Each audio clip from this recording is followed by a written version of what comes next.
Welcome, everyone. We are live on this glorious Wednesday. I can't believe that the week is roaring by so quickly. Um, if you were here last night for the bedtime lecture, you learned something about desire. You see, because a lot of people don't quite understand what desire is. But a lovely young lady asked the question that everybody had on their mind last night. Does desire mean longing for something? No, desire does not mean you're longing for something. A desire is the awareness of something that you lack or need to make your life more beautiful. That is what a desire is. And this is from Neville Goddard. A desire is the awareness of something that you presently lack or need that would make your life more beautiful. That's a desire. Now, he also said something very interesting about desire. And this is where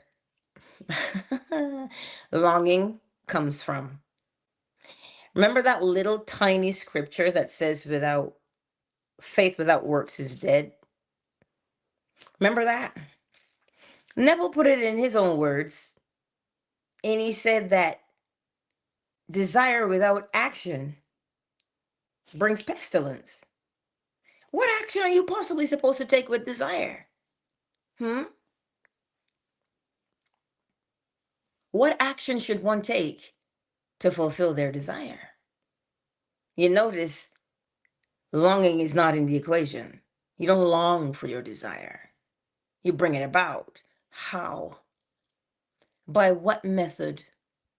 Well, when you desire something, you get into your mind's eye and you embody that which you desire. Because when you embody that which you desire, you are fulfilled. You're no longer left longing. See, it is the longing that drives us crazy. You're not supposed to be driven crazy. And this is the part that people struggle with a lot with desire.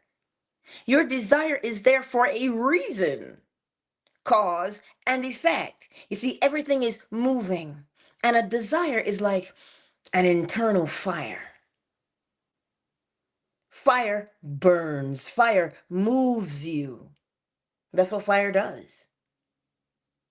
So to not have the internal fire is to not move. And to not move is contrary to law and cannot happen. The law of vibration tells us that everything is moving. Nothing stands still, which means you and I can't stand still. And this is why we have desire, because desire moves us. It is the awareness of something that you lack or need to make your life more beautiful. That's my paraphrase, right? That's what a desire is. So remember what to do with a desire.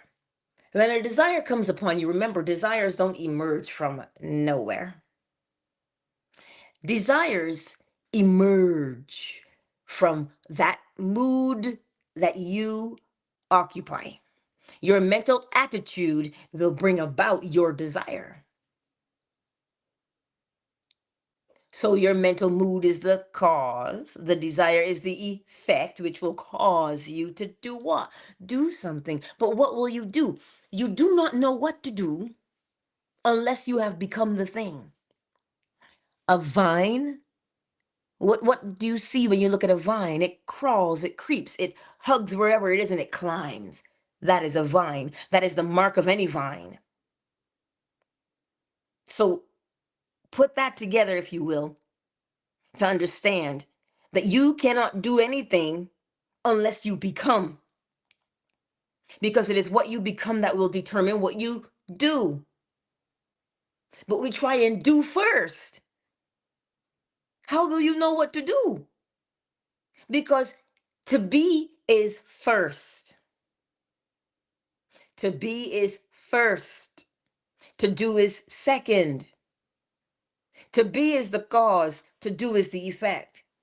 So you have to become something And then you will know how to act, because you can only act according to that which you have become. As within, so without. Every seed after its own kind. So desire, my beautiful friends, is a seed.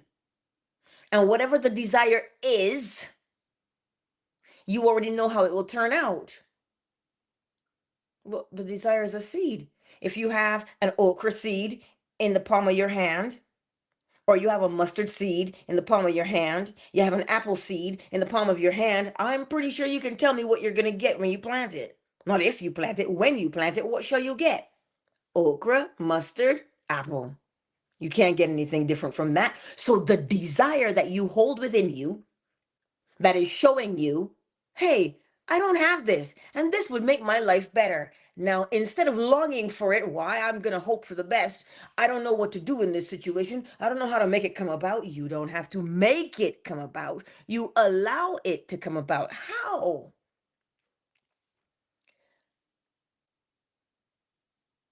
By entering into your imagination. Oh, but Angela, I am 40 something years old. I don't imagine. You may have slowed your imaginings, but you cannot stop your imaginings. We will forever be imagining. Oh, yes, we shall. The question is, are you aware of when you imagine? Because you always imagine. You don't not. You can't not. You must always imagine, because it is law. As within, so without. Your external experiences must match your internal thoughts and moods. So you are forever imagining. Put it this way then. Those things that you think about and mull over and feel so potently or intensely that you think no one sees. You think they are invisible. But they're not invisible. No, they are within you. So the desire within you, listen, a desire must be fulfilled. But what happens to choke the life from the desire? When we say things like, well, I don't know how to make it happen. I don't know what to do. Maybe that's not my destiny. Maybe I'm not worthy of it. Maybe, oh, you see, all of those things are like thorns. They come up and they choke your desire. But because they choke your desire, you notice they don't extinguish the desire? Because the desire haunts. It haunts. It makes you want it, because that is your natural state. The desire emerges and you're supposed to follow through. But how do you follow through? Step one, know what you want to become. That's always going to be the first part of anything. Mentalism, the all is mind. The universe is a mental creation, meaning you must know what you want to become. You must know what you want to become. Oh, I want to become a doctor. Yeah, but the doctor is inanimate. What would the doctor be doing? Would this doctor be an OBGYN? Would this doctor be ENT? Would this doctor be a surgeon? What would he be? What would he be doing? Listen to the question. What would he be doing? You must always be. So when you say, I want to be a doctor, yeah, sure. But if I ask you, if you were a doctor, what would you be doing? If you were a doctor, what would you be doing? So it tells you you have to become the doctor mentally first. And then, oh, but Angela, that's a long time in school. I don't even know if I have that kind of money. Blah, blah, blah, blah. Yeah. Do you want to become the doctor or not? That is the only question you need to answer. So when you have the desire to be a doctor, now something happens. Step two happens. Because you have determined what you wanted to become.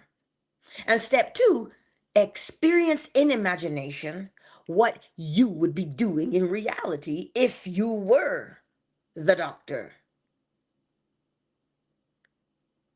What would you be doing? And in your mind's eye, you can hear your clients, or as they say, patients, telling you, "Oh my God, I'm so glad I came, blah, blah, blah, blah, blah. You really helped me heal my life, blah, blah, blah, blah, blah." That's the kind of experience you want to have as a doctor. So you, in your mind's eye, you begin to rehearse the role of what a day in your life as the doctor would look like. Who would you encounter? How would you speak to them? How would they speak to you? Would you have a whole wall with a picture of babies because you delivered that many babies? How would that make you feel? So you begin to rehearse what you would say to your first patient of the morning. My, but aren't you looking healthy today? Because what kind of doctor do you want to be? You want to have your name on their lips in what? Gratitude. That's the kind of doctor you want to be. So you begin to imagine it, to rehearse it, and to say, "Woo, I am the best doctor there is." And you begin to live that life in your mind's eye. And do you know, scholarships will appear as if out of nowhere. It didn't come from nowhere, it came from your desire. You get a fellowship somewhere, you get an internship somewhere, you get a practicum somewhere. Next thing you know, you're like, wow, that was a breeze. Even though your clinical internship says you're pulling a 12-hour shift, sometimes longer with little to no sleep. Even though you are tired, it is the fire of your desire that burns to keep you ready, awake, alert, and loving what you have decided to become. So you see the difference between longing for something and accepting something? Because that leads us right into step three, the feeling of fulfillment, of knowing that you became the doctor in your mind's eye. And all that's happening on the outside is the confirmation or the correspondence. You go through school, you do whatever you need to do, all those doors will open as if by magic, but I guarantee you there is no magic. It's not magic that's making it happen. It was you who had the desire and who rehearsed what you would be like living out that desire. And you stayed focused and faithful and determined, not by might, not by power, but by my spirit is how you stayed focused on that desire. You said, meh, it is mine. But you don't say it is mine as empty words. It is mine, and you know it is. Because to become aware is to know. This is the mark of desire,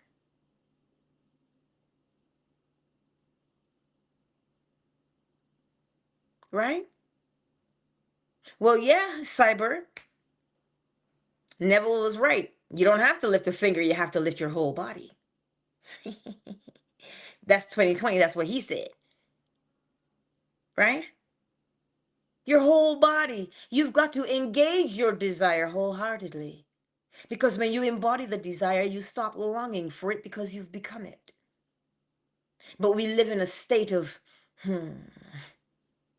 angst, pacing, and creating desperation in our lives because we're trying to figure out how to get. You do not figure out how to get, you accept, and the thing unfolds. And I know you don't believe me, but let sperm fertilize egg and tell me what else there is to be done other than the implantation of that zygote into the uterine wall. Hmm? Nothing else. And she will eat according to what is growing. Let me tell you something. I can tell you this firsthand. I ate so much popcorn when I was pregnant. Woo! If it fell on the floor in the house, I was on the ground eating it like I had problems. And I wonder what my son's favorite snack is, but I mean, that's what I thought. Popcorn. I don't really, I'll eat it, sure, but there was a difference when I was pregnant. I had to have popcorn. And now, the other day, he says, Ma, we're out. And I was like, "Ugh, okay, I'll get some more." Your pregnancy will follow according to what has been conceived. You do nothing else but follow it until such time as, oh, look, it's a bouncing baby boy. It's a lovely baby girl. Either way. So the desire you have today to take ourselves from that unrequited longing, the desire without action brings pestilence. I remembered that from last night. I told you what pestilence would be like. Being outside on a beautiful day with mosquitoes and you're wearing shorts, short sleeves and short pants. It's a free for all. That's pestilence. And that's not what we want in our lives, is it? No, we want to sit outside on that beautiful day under the umbrella, sipping on our lemonade without any bothersome things. So recognize, because I know we hear it a lot. Well, you should get rid of your desires. You shouldn't have desires. The reason why people say that is because they do not understand, one, where a desire comes from, two, how to embody the desire.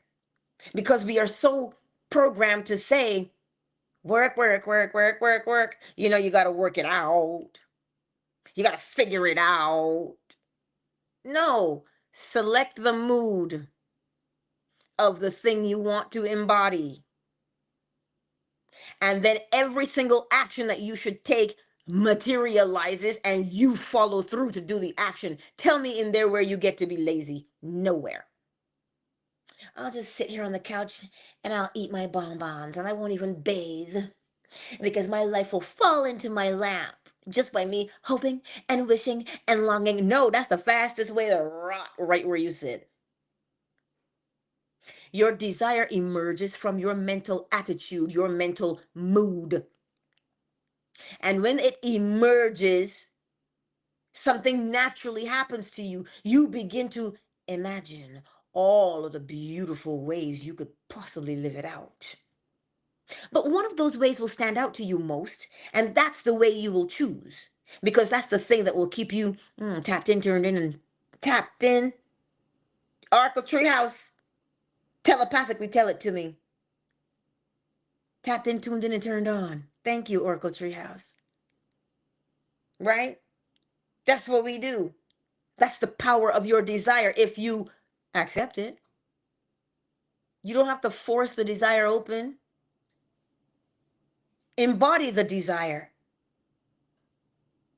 Begin to imagine all of the beautiful ways that you would be doing what it is you desire. But here's the thing. Angela, what if I was a bad girl and I used my desire for something naughty? Uh, Good, bad, or indifferent.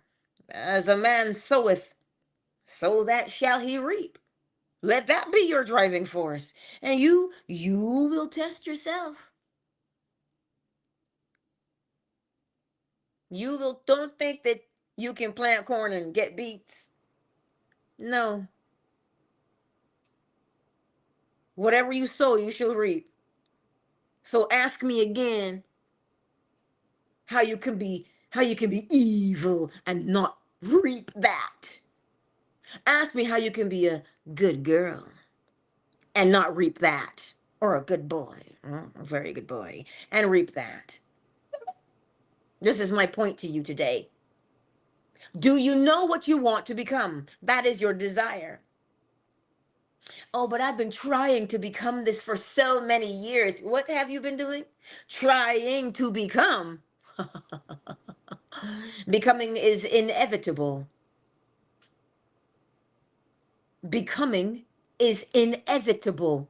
We don't have a choice but to become.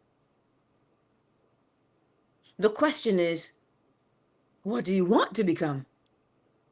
Once you make that decision of what you want to become, it naturally unfolds and you will follow along and do the things that you say you are. But Angela, that just seems so like woo woo and far fetched. That's not what scripture says. Scripture says by the sweat of your brow. We already talked about sweating on the brow. The brow represents what? The forehead. What's inside there? Oh, brains. What's that good for? Thinking, imagining. That's the sweat of your brow. So today, whatever that desire is, good, bad, or indifferent, now that's up to you. I can't tell you to be a good boy or a good girl for all the days of your life. Sometimes we do what we do based upon that mood that we're in. So this is where you get to check yourself. I can't tell you what to do. All I can tell you is, what do you want to become? And is it beautiful? Is it? Then experience or rehearse or enact in imagination what you would be doing in reality if you became the man or the woman you desired to be. And as you do that in your mind's eye, because remember, in the beginning, it seems invisible. But let me tell you something. You follow that desire. And here's how you'll know. It really does feel like a fire in your bosom. It just feels you're just so fired up, you're so excited, you're so eager, and you can't help but do it.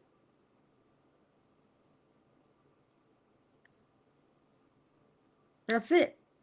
That's what my granddaddy taught me. His desire was to make a way for his children. So when he was cutting sugar cane at a mad pace and people were making fun of him, look at how hard you working for the white man, cutting this sugar cane. You think he's gonna reward you? My grandfather was thinking to himself, he doesn't have the power to reward me, I reward me. And that's how come he ended up being selected to go abroad to get paid in American money. That pretty much well doubled or tripled whatever he would have made in Barbados, thereby allowing him to do what now? Oh, make a better way for his children. That was the fire that drove him. That's why he became such a phenomenal man, because he allowed the desire. But he had one mental mood that he told me about from the age of 8. I will forever marvel at that kind of mental fortitude. The one thing he did say after he was abandoned. Yep. Well, his mother didn't abandon him because she wanted to. She died. But his daddy, on the other hand, well, that's another day and another story. But he was abandoned. But he made a declaration at that very young age. He said, you know, God, if I ever, as we say in Barbados, if I ever make a man, if I ever become a man, is what he was saying, I would be the best husband and father to my wife and my children that you bless me with. He said that when he was 8. Well, train up a child in the way it should go, and it will not depart from it. That's what he became. That desire right there to become the best man that he knew how to be is what drove him every day of his life, so he could do any job, because it was never the job. Even though he had to work so hard, he was driven by something, a fire deep within that said, I desire to be the best man there is, the best husband, the best father. And that is what he did. And he showed me what that was. So all the times that I can look back into my life, I know what I was taught just by way of actions. And because I was an inquisitive wee one, I asked all kinds of questions. That's how come I know his story, because I asked questions. Because I wanted to know, I wanted to understand. But in my understanding, all these years later, Now I comprehend how to apply. I don't know who taught him to apply. I don't know. Well, yes, I do know. As within, so without. It was what was within him, and he cultivated it. But we think that hard work means hard work without any end in sight, without any purpose. You are the purpose. That's what desire is telling you. You're the purpose.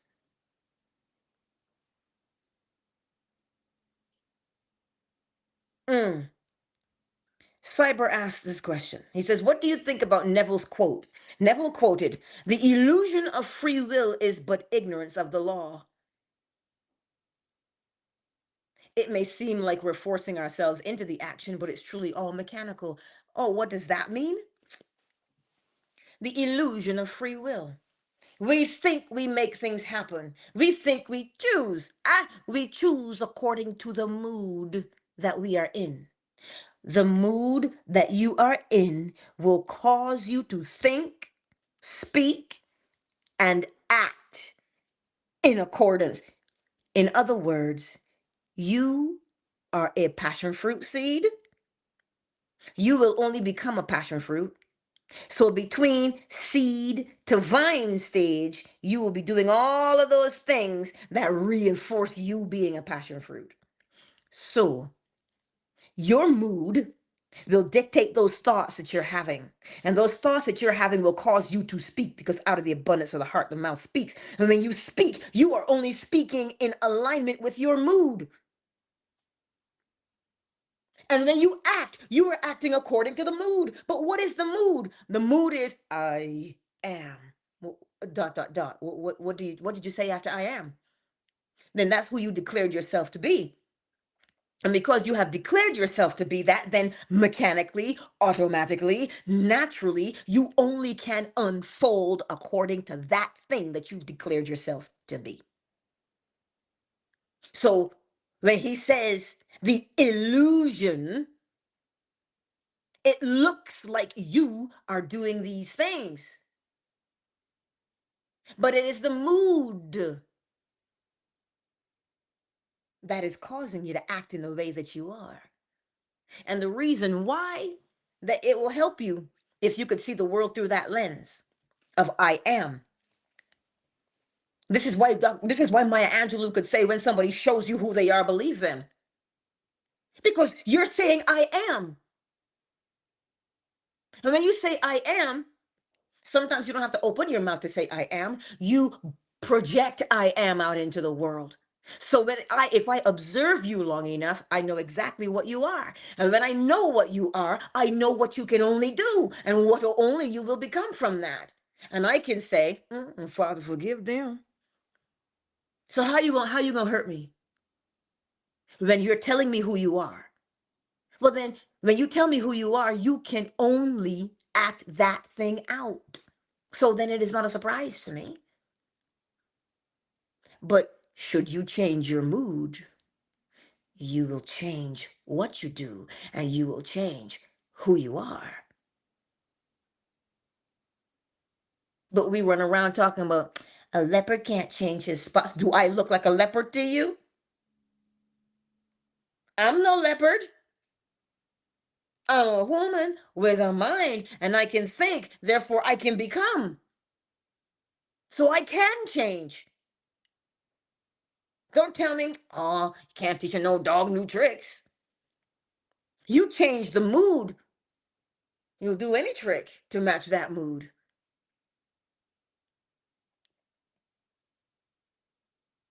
Well, cyber, we go through I love the way you said it. So why do we even go through the silly battle of trying to set it into motion? Because we believe the illusion. We believe the senses. The senses only interpret that which you project from within yourself. But we give the senses the power to rule us because we have forgotten what powers the senses. It is the imagination that powers the senses. The imagination, yes. How do you think Stephen King got so good at scaring you? He knew how to titillate the senses. How? Through using his imagination to write that story. So it is the imagination that tells the senses what's there. As within, so without. It is always the internal. What are you? So you see that desire? That desire is not there to thwart you and to tease you and to say, "Meh, catch me if you can." That's not what your desire is there for. Your desire is there to stir you up, to get your imaginative juices flowing. And when your imaginative juices are flowing, you become saturated with the feeling of its fulfillment. And when you are saturated with the feeling of your desire being fulfilled, well, then the only other thing to do is to live it out, is it not? Hmm. Anyway, I think you get the point. I don't think I need to beat you with the desire stick anymore. I don't think I need to do that, huh? No, I don't. Listen, let me welcome everyone here today. Cyber, I've been saying your name all morning. Hey, hey, Bewee. There's a couple more people here on YouTube, but they have not made themselves known in the chat. I see you nonetheless. Facebook, TikTok, I see you. Oh, hello, it's Symmetric. I see you. Hey, girl. She's on Twitter. She brought life to Twitter this morning. Hello. Welcome. Fan base, who is kicking it with us today? Listen, I'm here all by myself. Look at you.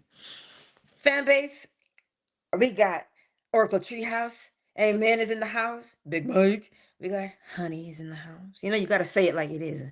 Honey. Because honey is smooth and thick and sweet, is it not? Ooh, hello. We got Moon and Dolphin Duck. We got thick. Hello. Like a cream. I digress. Rydell, hello. Hello, George. Hello, George. That's the name I always say. Don't let George tell you what you can and can't do. I see you, George. Hello, KZ, my beautiful darling. Ray Ray. Ray Ray, my sweet Ray Ray. Listen, your desire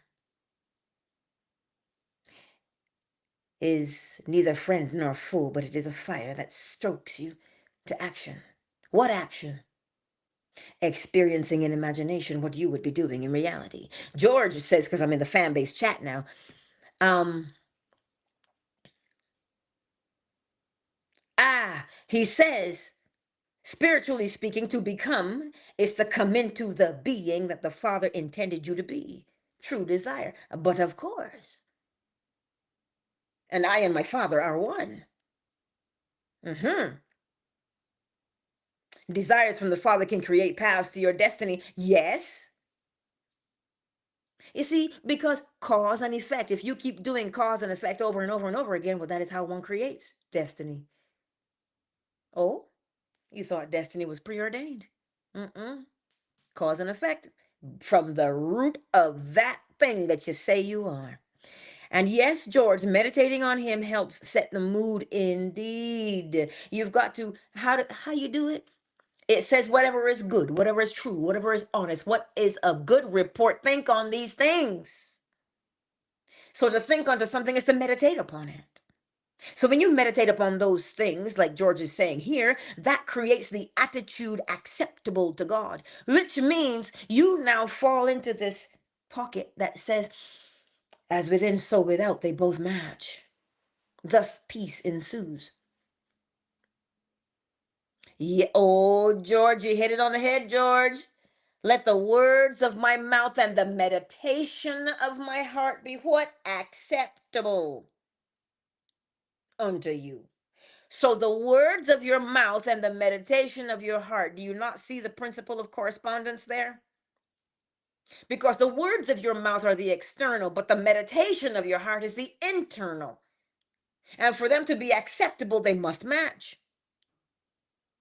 So let the words of my mouth and the meditation of my heart be acceptable in your sight, O Lord, is what that scripture means.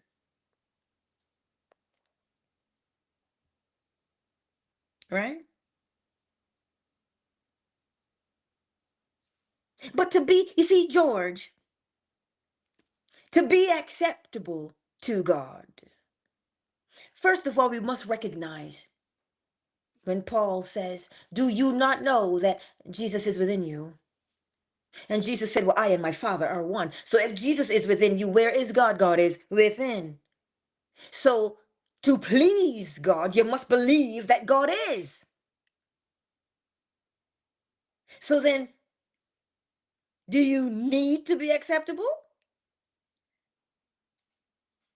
You can't come to God without knowing that He is. So when you come to God knowing that God is, which is faith, without faith it is impossible to please God. So you must come to God knowing that God is. But where is God? God is within your bosom. So where is God? In your bosom. So well, then who is God? Mm, okay, Dan. Mm, who? Who is God? See, that part we can't accept. You know why we can't accept it? Mm, because we look at all of the atrocities that we do. Oh, indeed. And if you could come to terms with the fact that because God is within, I just made God do what? Oh, now you see why it's so challenging? But if you can put God outside of you and separate yourself from God, well, then you can do what you want without, quote unquote, a guilty conscience. But if you keep God within and you live according to God being within you, when you see your neighbor, you won't, when you love your neighbor, you won't love your neighbor any other way other than to love your neighbor as yourself. Love your neighbor as yourself. You understand what that means? How do you love yourself? One way of looking at it. But if you love your neighbor as God, God sees the heart. So look to the heart of your neighbor. Not that he hasn't mowed his lawn or shoveled his walk. Look at the heart of your neighbor, and you will understand that the heart contains the mood. And when you see the mood of your neighbor, you will know why they behave the way they do, and you can love them regardless. Because the love is not based upon anything other than the understanding that they are governed by their mood. And when you see their mood, you understand why they behave the way they do. And you don't lose yourself getting caught up in the emotion that says, oh my God, this jerk. You say, I understand. As within, so without. I get it. Look at what's on the outside. He must be hurting on the inside. Ooh, peace be unto you, my brother. Peace be unto you, my sister. And you would say that instead of exchanging words with your neighbor and cussing them out and calling them out their name because they said something that hurt your feelings. Hmm. But anyhow,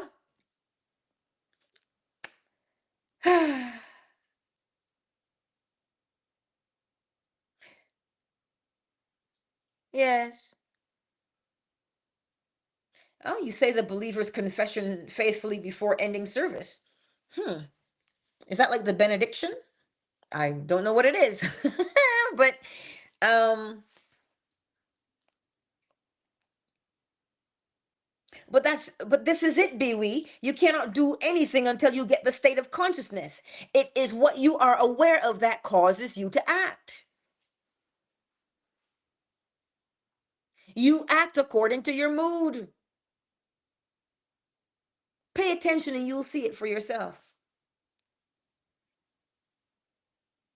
Pay attention and you will see it for yourself. So the next time you say, I desire, finish the sentence by saying, I desire to become. Oh, and when you say, I desire to become, you, like I said, you are now blowing on the embers. You know what happens to embers when you blow on them, yes? You begin to feed the flame. Yes. And then you act according to what that is. So this morning, my beautiful friends, thank you all for being here. Thank you for spending time with me. I'm not going to keep you. It is 5:45 already. Oh, Lord. I'm halfway ready for work, so I got to go. But anywho, this little man was in here singing this morning at 4:11 a.m. I was like, if Christ compels you, hello? What we singing so early for? And then he sang again at 4:40 something. And I said, oh, and now it's time for him to sing. He's all sung out. Mm-hmm. Talking about feed me, Seymour. That's okay, I'll feed you. But so you might not get chicken this morning. You might not hear him sing this morning. I don't know. That depends on his mood. It depends on his mood if he'll sing or not. But you will get the chime, though. And when you hear the chime this beautiful Wednesday, what is it that you desire to become? Who is it that you desire to become? Begin to rehearse it in your imagination. What you would be doing if you became who you said you wanted to become. And as you are busy in your mind's eye enacting, because to live from the end, hmm, I'm going back into my memories to recall this statement. To live from the end, or to think from the end, to enact from the end, is to create reality. Okay? So when you hear the chime this morning, who do you desire to become? I ain't ask you if you think it's possible. I ain't ask you if you thought you were worthy. I ain't ask you none of those things. It was just one question. What? No. This way. Who do you desire to become? Because if I say it to you in such a fashion, who do you desire to become? You will realize that you have to change your mental attitude to become it. But if I ask you what you want to become, you don't know how to become a house. You don't know how to become a car, but you know how to become a homeowner. You know how to become a driver because that's a different attitude. One requires life. One requires you to become. One requires you to embody it. Step one, who do you want to become? Step two, experience or rehearse or enact in imagination what you would be doing if you were the man or the woman you said you wanted to become. And three, allow the feeling of it, the reality of it. Accept that it is done. If it were not done, you would not be able to imagine it. So it is done. Well, then, keep acting it out and embody it because you're moving from seed to fruit. And there's a whole bunch of stages between seed and fruit. Seed, sapling, you get the tree, you get the blossom, and then you get the fruit. All those stages you got to go through. So take your time and go through each stage of becoming and allow the fire of your desire to unfold you in the only way that it can. The chime.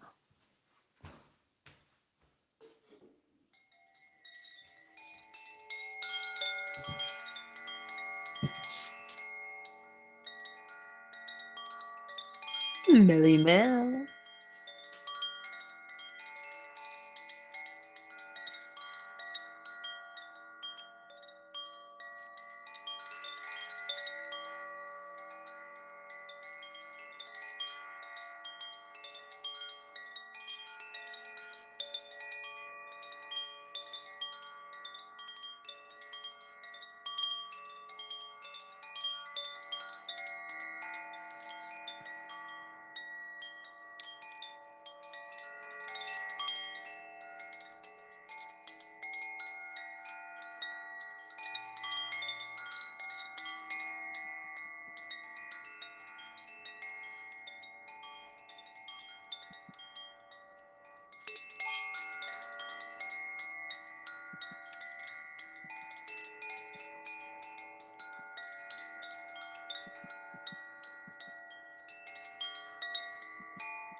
Countdown initiated.